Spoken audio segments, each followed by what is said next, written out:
onto retainers, where again we can see all the active retainers initially. We can see completed, archived, or we can view all. We can also search in here by a project name. We can look at a time period to see which retainers are running at that point in time. And we can select just to view those assigned to an individual.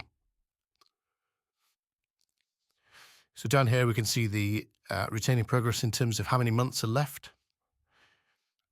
At the value, we can change the assignee.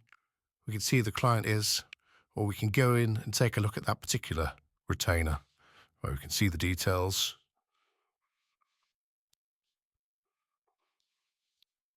The hourly rate that retainer's been worked on. And then we can see the start date and end date that is set for that particular retainer. Total value. And then we can see the months that have passed. Obviously in the demo, it's not been very active, but where budget has been used, we can see how much has been used. So we can see any overrun, or we can see if a month has come in under budget. And we can get an overall snapshot of a retainer and how much time has been used and how much is remaining, how long's left in the agreement and so on. And then we can dive into the timesheets for that retainer, where we could export that to Excel for reporting purposes. We can browse and view here. We can edit retainers.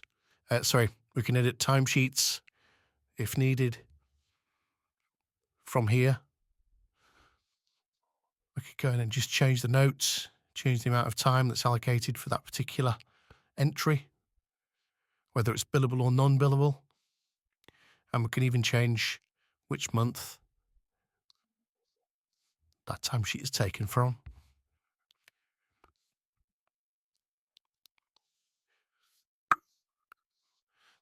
So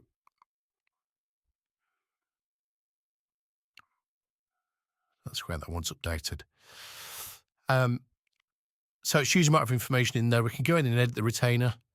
If we wanted to make changes to it, we can change that monthly value. We can change the hourly rate. We can add additional months. Or if there was a new agreement, then we might want to just go and create a completely new retainer where we'd start from the beginning, choose the client, and then we're going to set that retainer up in here with all the details.